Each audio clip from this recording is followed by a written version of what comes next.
Hola, hola, buenas tardes a todos, bienvenidos a mi canal. Vamos a continuar con la cinta roja. Recuerden que quedamos hablando del Marqués de Sade y vamos a continuar hablando del Marqués de Sade. No sé si han visto la película, pero hay una película sobre el Marqués de Sade como para que lo conozcan mejor, un personaje realmente. Entonces dice... si los embustes que Sade gritaba con ayuda de su trompeta orinal días antes de la toma de la Bastilla contribuyeron decididamente a incrementar la furia popular, yo no lo sé. Lo que sí sé es que la mañana del 14 de julio, Bernard René Jourdan, marqués de Launay, gobernador de la Bastilla, tenía serias razones para estar inquieto. Se pensaba que aquel era el último bastión de la autoridad real que quedaba en París.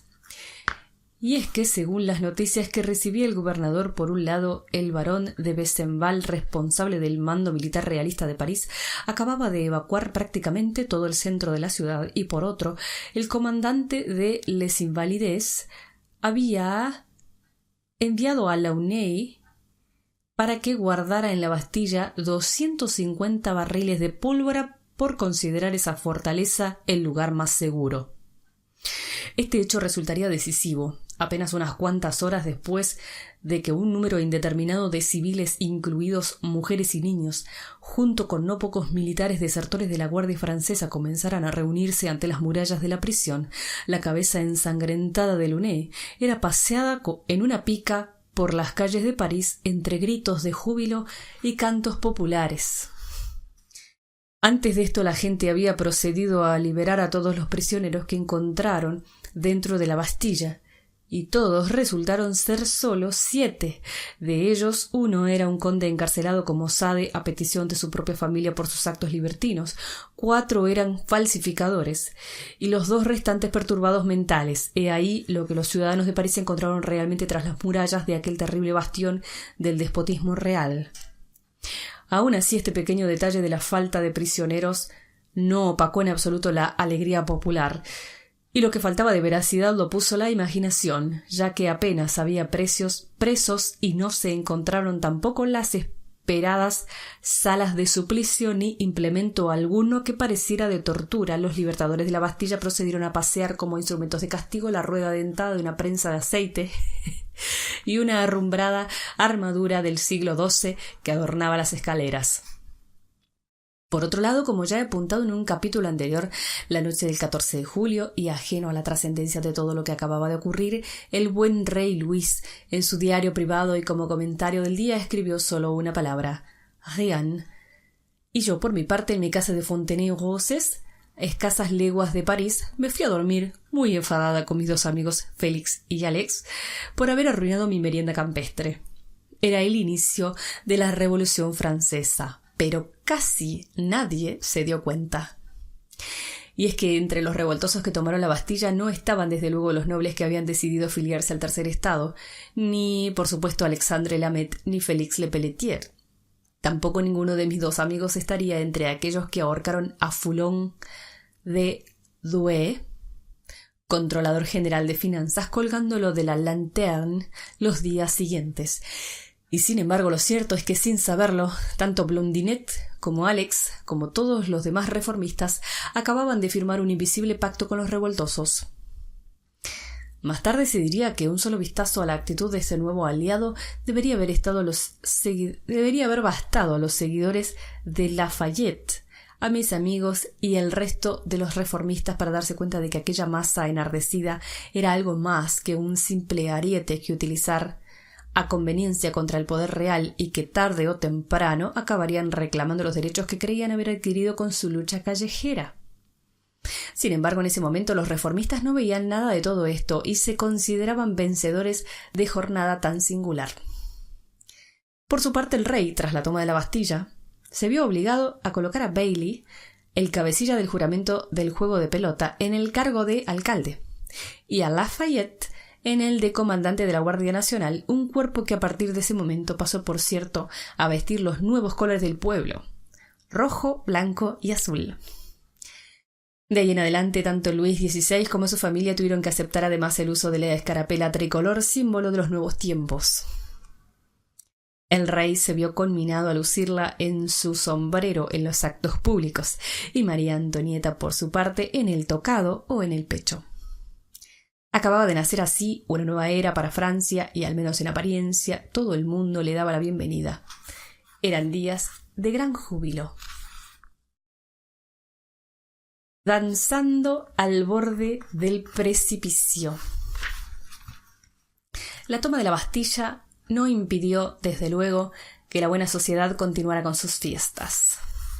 Es cierto que en aquellas se hablaba ahora menos de amor y más de fraternidad, pero, aparte de estos detalles, apenas se notaron cambios.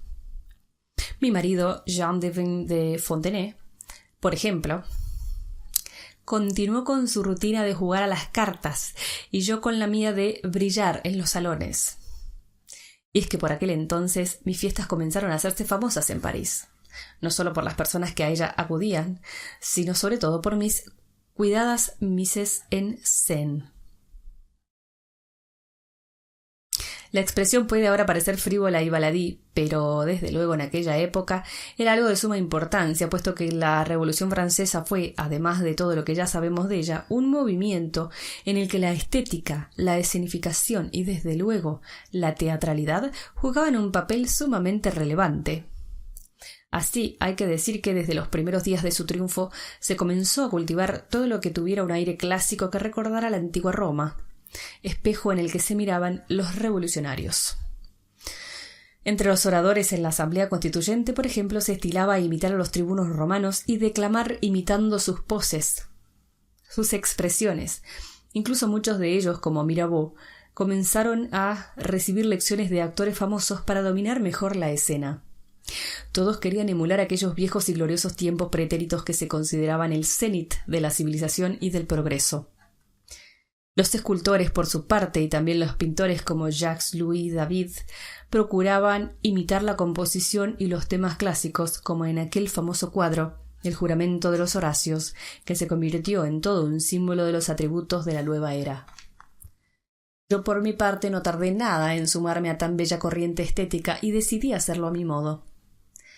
Por eso, a partir del verano de 1789, los invitados a Fontenay-aux-Roses eran recibidos a la entrada de la casa por hermosas muchachas que les entregaban 2 rosas rojas, el color de moda, en recuerdo del nombre de la propiedad y también en recuerdo de la forma en que Roma se recibía a los vencedores. Mi marido, que pertenecía aún al Consejo del Rey, aunque éste ya no se reunía, observaba con cierta inquietud las nuevas tendencias estéticas, y no digamos las reformistas. No obstante, como nada hacía presagiar lo que se avecinaba, por esas mismas fechas pidió y le fue concedido el título de marqués. Cuando pienso que dicho título tan deseado por él, y también, por qué no decirlo, por mí, nos llegó el mismo año de la toma de la Bastilla, no puedo menos que sonreír, pero era un síntoma más de lo que estaba pasando en Francia. Por un lado, los primeros émigrés o nobles atemorizados por los recientes sucesos comenzaban a huir hacia la frontera y aconsejaban al rey hacer otro tanto, y por otro, a Fontenay, un típico representante de la adinerada nobleza de segunda fila, se le otorgaba un marquesado. Poco habríamos de disfrutar de tan antirrevolucionario título, pero mientras, lo cierto es que yo me dediqué a presumir de él casi tanto como mi esposo. Con 16 años todo lo que adorna es bienvenido. Además, tener un título entonces no era obstáculo para ser considerado al mismo tiempo reformista. Al contrario, cada vez era mayor el número de nobles que, como ya habían hecho mis amigos Lamet y Lepelletier, se unían al tercer estado para apoyar la creación de una futura monarquía constitucional, con mi viejo conocido, el señor Mirabeau, como paladín. Sin embargo, antes de hablar de este gran hombre y de sus frecuentes visitas a Fontenay-aux-Roses, me gustaría consignar un hecho importante en mi vida: el nacimiento de mi hijo Théodore, 2 meses antes de la toma de la Bastilla. Por aquel entonces, los pasquines que se dedicaban a vilipendiar a María Antonieta se ocupaban también con frecuencia de mi humilde persona, y uno de ellos se hizo eco de los rumores que corrían por ahí. Uno de ellos afirmaba que Fontenay no podía ser el padre de la criatura. El otro, que yo no prestaba atención alguna al recién nacido. A esto he de decir que el primero de los rumores es completamente falso. El segundo, en cambio, me temo que es cierto. En cuanto a la primera acusación, diré que ahora que han pasado casi 50 años y que vivimos tiempos más avanzados, la gente se sorprende cuando se le cuenta que las mujeres de finales del siglo XVIII no teníamos demasiada dificultad en evitar embarazos no deseados. Existían, naturalmente, y tal como han existido siempre, hombres y sobre todo mujeres hábiles en practicar lo que antaño se llamaba una limpieza. Me refiero a parteros y comadronas que lograban pingües beneficios extra librando a las poco precavidas muchachas de aquello que les resultaba un estorbo. Pero existían además métodos muy eficaces para evitar llegar a tan penosa situación. A precio más que razonable se vendían en las boticas del Palais Royal, por ejemplo, distintos preparados tanto preventivos como abortivos. Eran estos últimos unos bebedizos repugnantes que debían ser ingeridos no más tarde de 24 horas después de l'acte d'amour, provocando una colosal turbulencia interior, pero de su eficacia no puedo dar fe porque tuve la fortuna de no necesitar de ellos.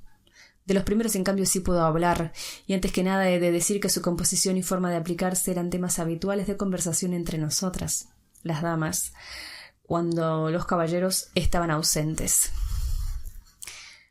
Bien conocidas por sus beneficios eran, por ejemplo, las irrigaciones, siempre antes del acte passionnel, naturellement, a base de vinagre de sidra o de jerez. Algunas damas aconsejaban el uso de preparados de limón mezclado con telaraña, o, más inmundamente aún, los de limón y vinagre mezclados con excremento de paloma, que tenían fama de ser infalibles. Yo por mi parte prefería el uso del vinagre de mi patria, pero debo decir que tuve suerte de contar con una protección adicional proporcionada por mis partenaires, puesto que tanto Félix Le Pelletier como Lamet eran fieles admiradores de ese famoso libertino conocido como Giacomo Casanova y utilizaban su método. Y es que por aquel entonces se hablaba mucho de cierto artilugio usado por tan gran conquistador de damas, y que había sido pergeñado por un higienista inglés de nombre Mr. Condom. Lo cierto es que yo, la primera vez que tuve que vérmelas cara a cara con aquel método, no pude evitar un estremecimiento. Y es que este consistía en plena euforia. Mi buen Blondinet o mi bello Alex debían detener l'acte passionnel para colocarse una funda o vaina.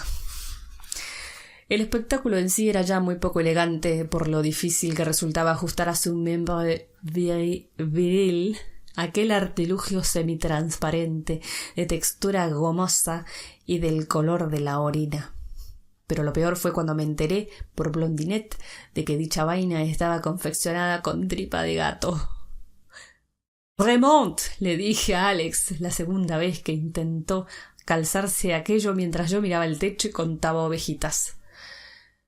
«No me caen muy simpáticos ni tu ídolo, el señor Casanova, ni ese inglés Mr. Condom. C'est dégueulasse. Bueno, no sé cómo se dice eso. Tiene demasiadas vocales.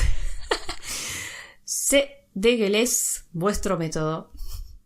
Sí, en verdad era bastante repugnante aquello. Sin embargo, Alex, que siempre estaba en competición con Blondinet para ser quien más me complaciera en todos los terrenos, me maravilló un día con una mejora sustancial en materia de vainas. «¿Ves?», dijo enseñándome una cajita de metal bellamente labrada. «Estos no son como los demás artilugios». Sacó entonces un Monsieur Condom de su cajita y lo puso en mi mano. Di un respingo, naturalmente, pero al punto noté que ello tenía otra textura. Parecía menos rígido que los que usaba Blondinet y de un color más claro. «¿Es un nuevo invento?», pregunté. «¿Ya no tendrás que luchar tanto para enfundarte esta vaina?». «Espero que hayas descubierto algún material más noble con que confeccionarlos que la tripa de gato». Alex rió. Tenía una risa deliciosa que siempre me hacía sentir la necesidad de besarle la nariz. Me temo, dijo, que la materia prima es la misma, querida mía, y la dificultad de colocación similar, pero estos artilugios tienen al menos un toque francés. Entonces me explicó que el práctico invento de Mr. Condom, que tanto había ayudado a popularizar el señor Casanova, había sido mejorado sensiblemente por otro gran artista, Monsieur Fargon, o Fargon, no sé, maestro perfumero, famoso por ser el proveedor de María Antonieta de perfumes, ¿se entiende? Por lo visto, tan gran artista había decidido aromatizar los artilugios con eau de citron, lo que les daba no solo un perfume agradable, sino, lo que era aún más conveniente, una suavidad tanto más soportable para las damas. Citron debe ser citronela, supongo yo, un olor a limón tendría. Ahora, solo me queda, o cedrón será, no sé, lo voy a buscar y se los voy a poner. Ahora solo me queda una duda, le dije a Alex. ¿Esta funda de gato es de un solo uso, tesoro? Por lo que más quieras, júrame que sí. Si he relatado estos detalles íntimos de mi vida, no es, lo aseguro, por un malsano afán exhibicionista o impúdico. Me mueve tan solo el deseo de contar una parte importante de la vida de las mujeres de entonces que rara vez sale a la luz. Temo por un momento que mi hija María Luisa, que es quien me ha empujado a escribir estas memorias, decida omitir las anteriores líneas para una eventual publicación, una vez que yo haya muerto, pero aún así no seré yo quien se autocensure. Quede ahí, pues, mi testimonio. Bien sabe Dios qué cosas aún más indiscretas contaré más adelante, aunque al no ser de carácter moral o sexual posiblemente pasen con más holgura por las horcas caudinas de la censura filial siempre tan severa.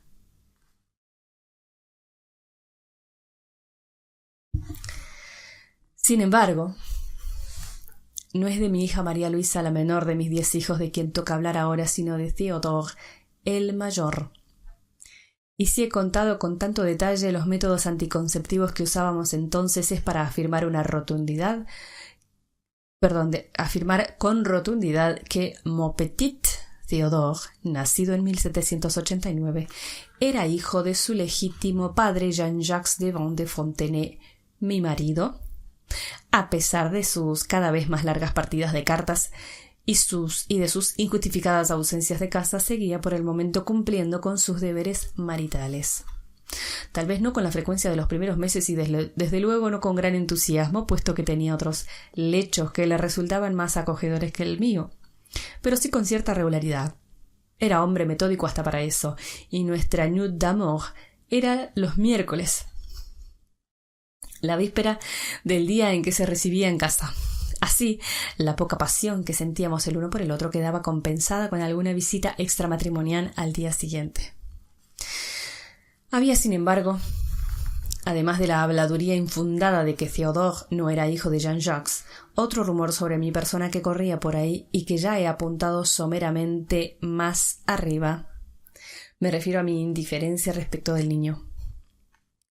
Mucho me temo que, al contrario que el primero, sí esté fundado, y ahora que se acerca mi muerte y con ella el momento de dar cuenta de mis actos al Todopoderoso, los remordimientos no faltan. Valga pues esta confesión pública que me dispongo a hacer a modo de expiación de un pecado, que hasta mucho más adelante jamás turbó mi sueño. Me gustaría añadir, sin embargo, que salvo para las lenguas de doble filo, es posible que incluso a los ojos de algunos testigos más benévolos yo pasara entonces por ser una madre joven y charmante. Al fin y al cabo, cumplí, por ejemplo, más que con creces, con esa sagrada tarea que la naturaleza impone a toda madre. Amamanté a mi hijo y lo hice durante nada menos que 7 meses. Sin embargo, la verdad, y yo me he propuesto en estas memorias no faltar a ella, aunque me sea adversa, es que lo hice no por amor maternal, sino simplemente porque estaba de moda. ¡Wow! Y es que, tras muchos siglos en los que las mujeres de clase acomodada recurrían a amas de cría para saltarse el latoso trabajo de la latencia, llegó de pronto el señor Rousseau. Y ya se sabe el ascendiente que entonces tenía el filósofo sobre la conducta de toda la llamada buena sociedad. Parte de su teoría de la vida natural y del buen salvaje pasaba por propugnar el retorno a ciertas costumbres olvidadas o consideradas de la clase baja como la lactancia materna. Por eso, aun antes de que la revolución trajera modernos e igualitarios valores, ya las damas de la sociedad gentil se vanagloriaban de amamantar a sus hijos, incluso muchos meses más allá del tiempo en que los niños cortaban los dientes. Y no lo hacían por amor materno, me temo, sino porque era bello, porque estaba bien visto, porque era natural. Incluso algunas solían amamantar a sus vástagos en público como si hacerlo a la vista del mundo fuera aún más maternal. Yo, desde luego, no me conté entre ellas. La hipocresía puede ser el sano tributo que el vicio rinde a la virtud, como dijo mi contemporáneo La Rochefoucauld. Pero yo nunca he sido partidaria de tan resbaloso doblez. Mis mayores detractores podrán argumentar que he sido frívola, ligera y también exhibicionista. Pero no podrán decir que tuve dos caras. No me parecían bien esas expresiones de naturalidad pública y nunca las practiqué. Amamanté a mi hijo, como ya he dicho, y lo hice durante muchos más meses de los que hubiera deseado.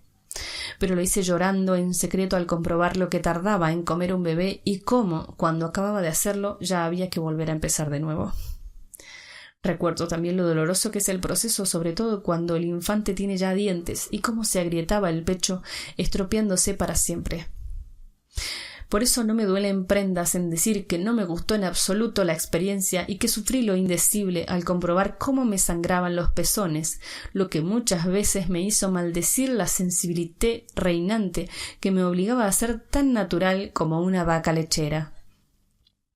Nunca entendí, en realidad, el placer que otras madres dicen obtener de este acto. Y si amamanté al pequeño Theodore durante tanto tiempo, fue, como he señalado, porque era lo que había que hacer.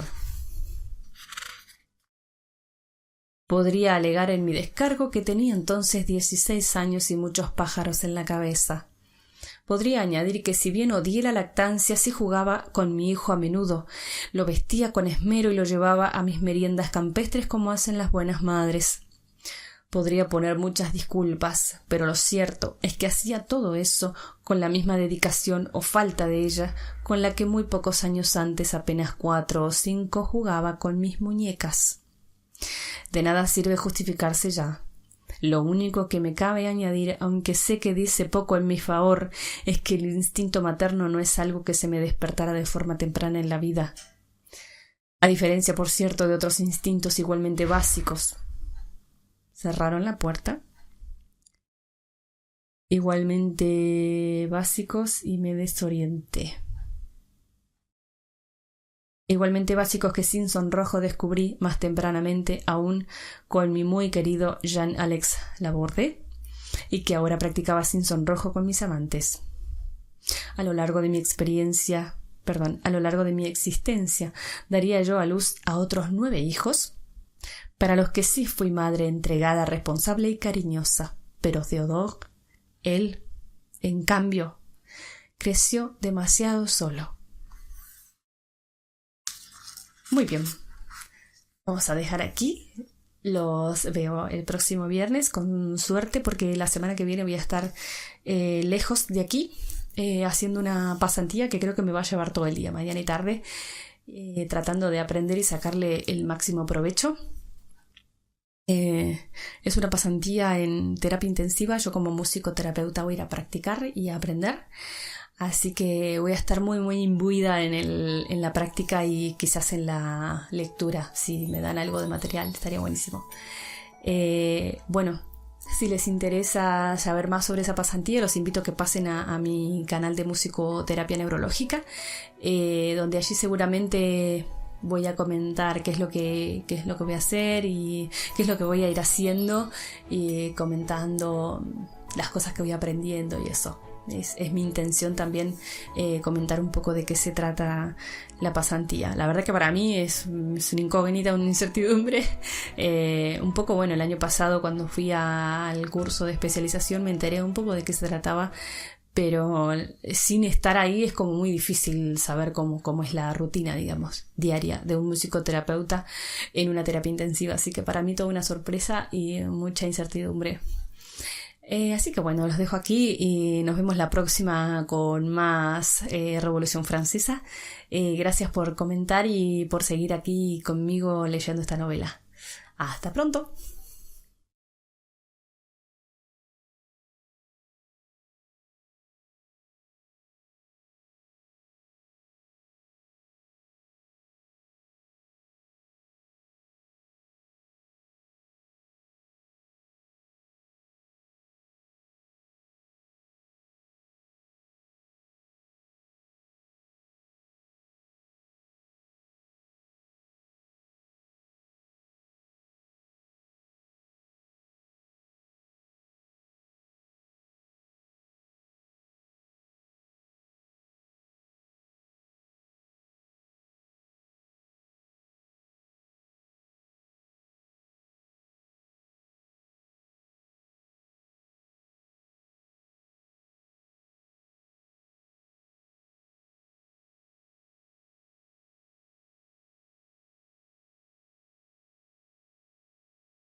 Estaría faltando el verbo, me parece. Bueno, no sé.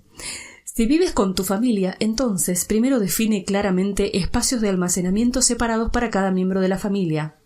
Esto es esencial. Por ejemplo, puedes asignar esquinas separadas para ti, tu pareja y tus hijos y guardar todo lo que pertenezca a cada persona en su esquina. Es todo lo que debes hacer. Lo importante aquí es asignar solo un lugar por persona si es posible. Dicho de otro modo, el almacenamiento debe concentrarse en un sitio. Si los lugares de almacenamiento se dispersan, toda la casa se desordenará en poco tiempo. Concentrar las pertenencias de cada persona en un sitio es la manera más efectiva para mantener en orden los espacios de almacenamiento. Una vez un cliente me pidió le ayudara a su hija de 3 años a ser ordenada. Cuando fui a su casa, descubrí que sus cosas estaban guardadas en 3 lugares diferentes: la ropa en la habitación, los juguetes en la estancia y los libros en la sala.